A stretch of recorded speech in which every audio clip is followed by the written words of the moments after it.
Hello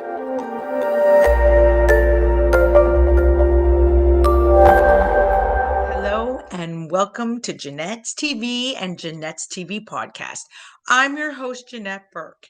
Today I am joined by Laura Adkin. She is an actor turned film producer. She has a debut film coming out tomorrow, March 15th, and it's called Reuniting. And it's a story of six best friends who come together for a reunion and get a little more than what they were expecting. So, welcome to Janette's TV and podcast, Laura. How are you Thank today? you. I'm great. I'm a little tired. I took a red eye Mm-hmm. flight. So other than that, I'm feeling good. Oh, I know the difference in the time can really mess you up a little bit. When I went to Vancouver, it took me like 3 days to get used to the difference. It's crazy. It's only 3 So, hours, but it's crazy. Laura, I know. Laura, what inspired you to first turn from actor to director, producer, and make this movie? And I've got to answer that one first, and then we'll go into part two of this question. So, as you said, I started out as an actor, and many years ago, I wasn't really booking the types of roles that I wanted to book or the types of characters that I wanted to play. So I started Mm. writing. I started writing the characters that I wanted to portray. So that happened, and I really enjoyed it. I enjoyed the filmmaking aspect of it, and it just kind of spiraled from there. So I started as a writer. Then I went and started to learn how to produce. I was producing other people's short films. And then I thought I'd make my own. And so about 10 years ago, I made my first short film as a director. And that was it for me. That was my aha moment where I was like, oh, this is what I meant to do. And that's okay. I mean, often we start in one career path and move to another, but the main thing is you find your calling and what you're Mhm. really passionate about. And it seems that directing is it for you. So Yeah. you've created a movie called Reuniting. Mm. And it's interesting because normally when we see these kind of reunion type stories, we see people in their 30s, maybe their 40s, trying to figure it out in life, trying to get their life together and figure it out. This movie, the women are six best friends, roughly 40s, 50s, Hmm. and they do not have the life figured out and the retirement plan and all of that you would think that they would. How does that change then the story, and uh you know and how does it affect the fact that they just don't have things in order the way they had hoped they should or thought they should have them in order? Yeah, I think it's a really interesting age because, like you said, you're nearing retirement, or your kids are growing up, or you realize you didn't have kids and maybe, oh shoot, I should have done that, or your career isn't where you want it to be. So I'm going to be 40 this year, and I always like to look at my own future, what that's going to look like. And so I like to sort of figure out my own stuff by writing about it. It's my own therapy. And I just love that age Mm. where you're just maybe you have more yesterdays than tomorrow, or you're getting kind of close to that, and reevaluating, am I doing what I want to be doing? Because I think so many of us settle into a life that maybe we didn't plan. And it's never too late. It's never too late to try something new, to do something different, to make a change. So that's what I wanted to explore.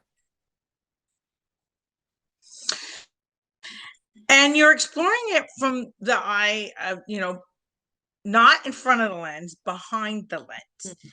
And how does that change your perspective, your outlook on making the picture? Are you more concerned with, getting the story right and getting it told, or do you put more emphasis on the actual filming? What's more Yeah. important to you? Oh, that's so interesting. I think they're both equally important. I think the story evolves and grows as you're filming it. You know, when I'm sitting in my room by myself writing, the characters exist in my head and everything's just me. And then as soon as you cast, as soon as you bring actors into the equation, everything changes again because they bring their own ideas and their own personalities and their own character, and they take these characters that were in my head and they bring them to life. So it's now it's a new thing to play with. I like to think of movies being made multiple times, right? So you write the film, that's the first time you make the movie. Then you shoot the film, that's the second time you make it. Then you edit the film, and things happen and change, and hopefully always for the better. And then you add music. And I think when you add music, that also changes the film. So it's like a constant evolution, I think. So I don't think there's one thing that's more important than the other, but I think it's just constantly growing with the story as it evolves. So getting back to the actual story, Hmm. you have these six friends and come together, and um, the story starts with it, being a simple reunion, and then it kind of morphs into a story about life and death and Mhm. the an emerging of the two. Yeah. And so how are you able to, manage that? And how are you able to time it in the storyline? And how are you able to get the characters to interact in such a way where they display, the nuances, the good, Mhm. the bad, the ugly of a friendship that has lasted 25 years, or Yeah. has it? Well, yeah. Well, it all starts with casting. You know, I have just the most incredible cast of actors, Jesse Martin and David Lewis and Bronwyn Smith and Michelle Harrison and Roger Cross and Carmen Warren, these incredibly talented actors coming together. And some of them I knew before, some of them I didn't, but they all either knew each other or knew of each other. So it was really easy for them to all come together, and because they're so incredible, they were able to just create this chemistry. So I didn't have to do a lot for that. That was all them kind of bringing it together. And then as far as the script goes, you know, because we deal with some heavy subject matter, I really wanted to make sure the beginning of the film was light and fun and irreverent and jokes, and so you could really get to see how they might have been back 25 years ago and why they're friends. Right, but then becomes more serious. So how did you make that transition? How does it, go from this lighthearted, fun type of reunion movie to a much more serious movie where you're, dealing with some very heavy Mm-hmm. topics that can be, it could have been depressing, but you didn't Hmm. make it depressing. But I wanted you to sort of talk a little bit more about that. How does it transition, and how does it, like, what's the message it shows about these 25-year-old friendships, and what really goes on in those friendships, and what do the characters learn about their friendships, and what should the audience also take away from it? Yeah, I think, you know, keeping that underlying friendship and humor and connection throughout the whole thing, I think was really important. I think if we had just had funny moments at the beginning and then just stopped them and then it was just serious, I think that would have felt really unbalanced. So continuing the tone from the beginning to the end of the film, even when we're dealing with heavy subject matters, I think was a really important way to balance out the story so the audience didn't feel super jarred by it. And what do I think the audience should get out of it? I think that we're all complex Yeah, human beings, and our friendships are complex, and we have secrets and we don't always tell each other everything. And I think that's you know, mhm. I think that's the big thing, is that we don't always know each other as well as we think we do, but at the same time, we know each other, if that makes sense. Yes, but I'm also thinking of the people coming to see the movie, and the audience, and Mhm. even my audience, because my audience is primarily 35 to 60 years young. And they, Perfect. probably are experiencing maybe not a reunion, but perhaps, Mm. close friendships that have lasted 25, maybe even longer, 20 than 25 years. And what you're saying is, yes, we don't always know everyone, or we don't always have the friends that we think we have. Maybe they're not always there for us when we need them. And there's often things that are not said that should be said. But, women come together to support women, or at least they should. This is sort of an ongoing theme in our society today. And so keeping those secrets and what have you, it's really hard to be supportive and there for somebody if there's a secret. So what tips do you have about friendship and making it more, comprehensive and more real? And so, uniting women in a way where they can really and truly support each other. Yeah. So, I wanted to create a bunch of different women so that everybody and men as well in the story, so that everyone coming to the film could relate to someone.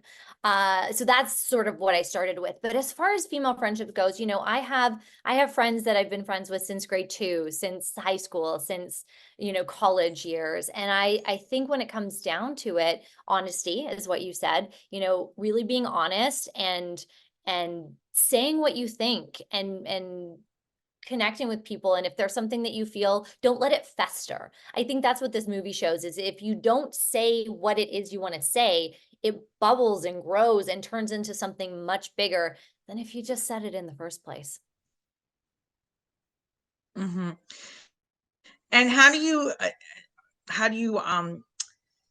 well, you talked about the character development, but the question is really, how do you advise, or what can you advise about people on this journey who may not feel true to Mm. themselves, and then things come up in subject matter, or maybe there's a heated debate or something, and really, we're all just trying to get through the day. You said it's never too late to reinvent yourself, but what is something like a singular message about, maybe on the self growth, or getting to know yourself, liking yourself, loving yourself, accepting yourself, uh aspect of this film, that you could share with us as a tip for people who really haven't maybe been as honest or as confident, or what have you, in their life, and are now at this point where they're ready to break free?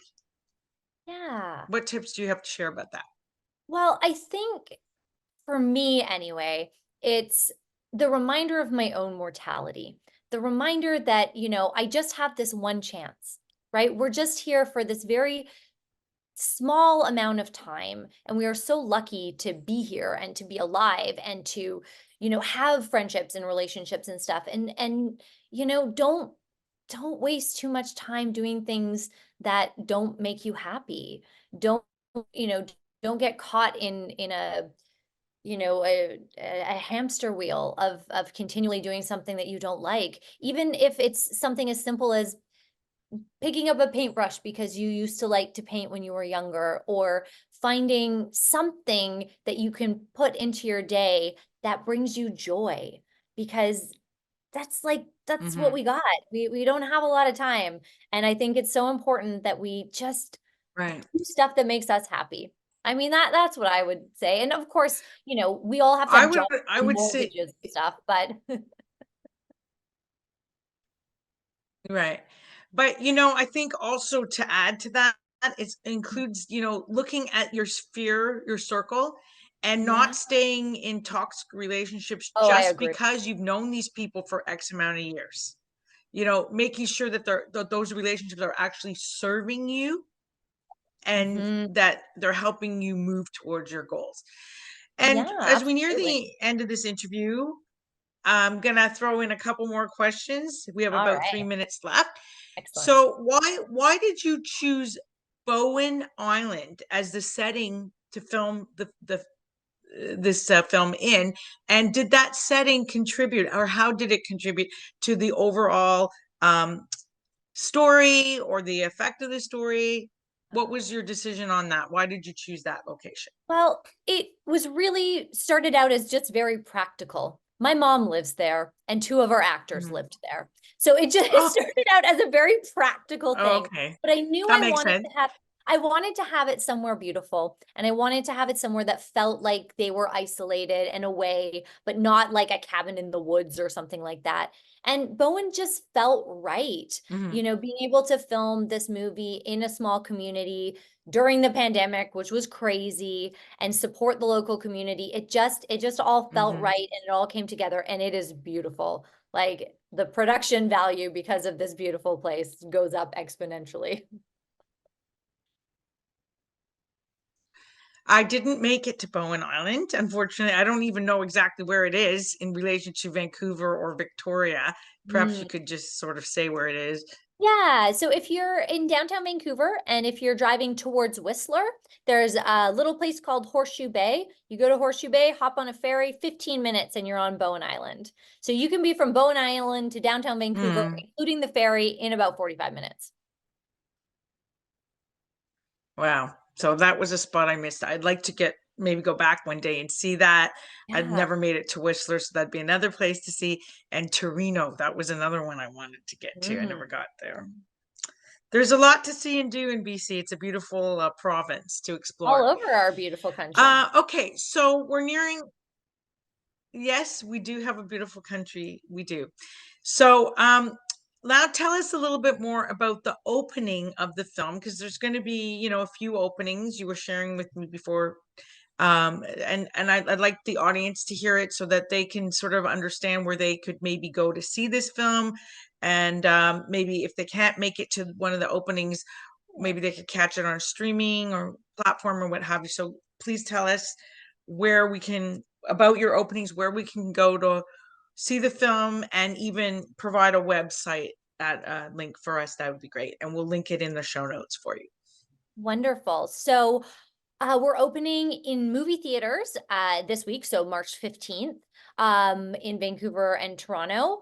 It'll play for at least a week. It might play for longer, depending on how many people come out. And if you're not able to go to the screening in person, we will be rolling out, I believe, I don't want to say the wrong thing, April or May, will be on demand. So anywhere where you can rent a movie, you know how you can rent them on your TV or on your Apple or anything like that. Well, you'll be able to rent the movie in Canada. I believe it's May, but I'm not sure. My producer isn't in the Okay, room so with like Crave, for example, we would be so able to rent it on Crave or any of those. yeah, so what will happen first is it'll be available to rent, and then later on down the line, it'll be available on a streaming service eventually. I see. Yeah. Okay, and the movie theater that you said it's around for a week. Which movie theater is that? So in Toronto, we're at Yonge and Dundas, and in Vancouver, we are at the Cineplex Odeon International Village. Okay, so it is a Cineplex Odeon that is running this, right? Okay. Yes, yes. All right, and the website we can go to learn more about you and this movie and anything else you have coming up in the future? The best place is actually Instagram. I'm not sure if your followers are Instagram people, but at Reuniting Well, we Film. do have a following on Instagram. Excellent, excellent. Uh-huh.